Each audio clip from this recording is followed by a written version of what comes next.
Marvel Eternals, a new saga for the MCU, a new team of superhero, a new beginning of sorts, a movie I was super excited for when they announced it, ultimately turned out to be super disappointing. Let's talk about why. The saga of the Eternals, a race of immortal beings who lived on Earth and shaped its history and civilizations. Eternals hit Disney Plus just this week and I finally got a chance to see it. Jumped straight on it, watched it immediately, and then turned it off with an hour to go, went and did some other stuff. Kind of forgot that I was to watch the end of it and only watched the end of it yesterday, and that's why I'm doing the review now. But as I mentioned, Marvel Eternals, when they announced it and when they showed the trailer for it, I was like, okay, cool, a new team of superheroes, possibly another Guardians of the Galaxy, because you know that kind of came out of nowhere. It was a team of superheroes that I wasn't too familiar with. I gotta admit, Eternals is the same, and I was like, okay, maybe this is gonna be something fresh, something new from the MCU, maybe even a little bit darker.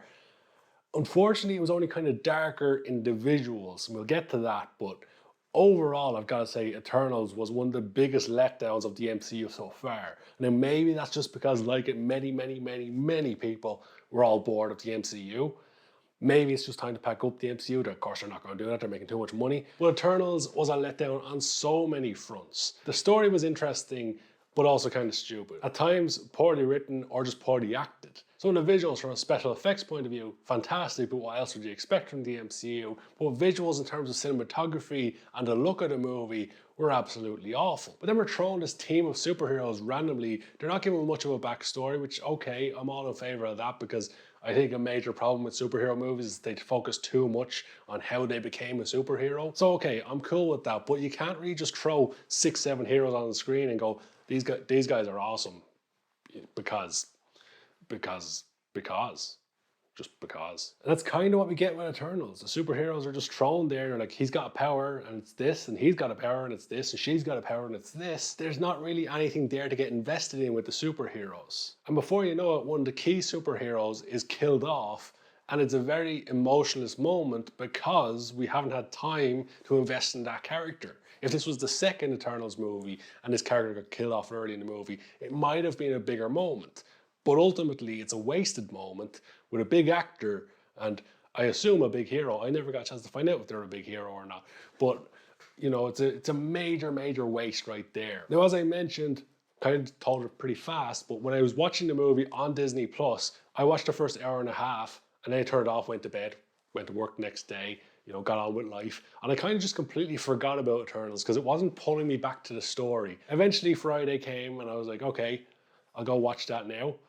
And I sat down begrudgingly and I watched the rest of the movie. But the second sitting, that final hour of the movie was actually really good, which made me believe that it's just the first hour and a half that's super dragged out and unnecessary in places and just poorly paced. The second hour, or the final hour I should say, is actually fairly enjoyable. A lot happens within the movie, but it is fairly standard. However, in saying that, there is also some stupid things within it. Like I think they tried cramming too much in it. So there might be a possible spoiler alert here if you haven't seen Eternals, because I'm going to talk a little bit about the story, especially towards the end. But ultimately, as we head towards the final battle part, we've got the superheroes trying to stop Tiamat from being born. I think that was the super person's name, being born from the planet. They're trying to stop him from being born. You've got Icarus trying to stop them from stopping the other guys from being born. And then on top of that, you've got the deviants, or the one deviant as well, who ultimately is killed off in a pretty cool way, but also pretty stupid considering how they built him up. It was very similar to like the Night King or the Ice King in Game of Thrones, the Night Man, the scary king guy that they built up for like 3 seasons and ultimately killed off by having the kids stab him out of nowhere. It was very reminiscent of that when he just gets destroyed by Angelina Jolie. And this is all crammed in right after the reveal that Icarus is the one who killed off Selma Hayek's character and betrayed them. Shock horror, you got one of the guys is going to betray them. It's always the one you never suspect. So in terms of the story, I think they just tried too much in such a cramped space.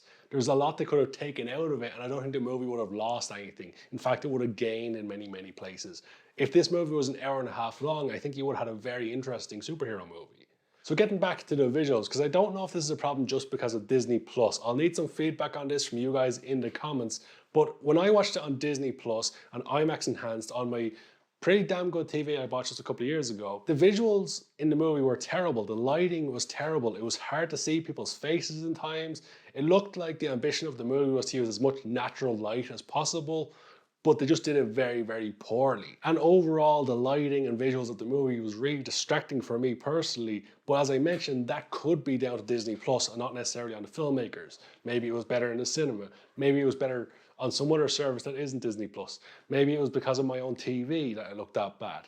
Who knows? But everything else I watched on this TV seems to look pretty damn good. So I'm leaning towards it's the filmmakers making poor choices. If it is the filmmakers' choices, then it's one of the worst visual movies from the MCU. It's possibly one of the worst movies from the MCU, but we'll get to that. Now, as I mentioned, the final hour is certainly more entertaining. There's a lot going on, perhaps too much going on, but the action is interesting. The ending is interesting. The post-credits scene, the first post-credits scene, wasn't a big fan of. Number one, it's got Harry Styles in it, and number two, it has like a drunken leprechaun in it, so, you know, Irish and all that. But that's a whole story for another day. Possibly borderline Wild Mountain Time coming up in the MCU. Then you've got the other post-credits scene, which leaves on the cliffhanger of whose voice was that. If you haven't seen that post-credits scene, check it out.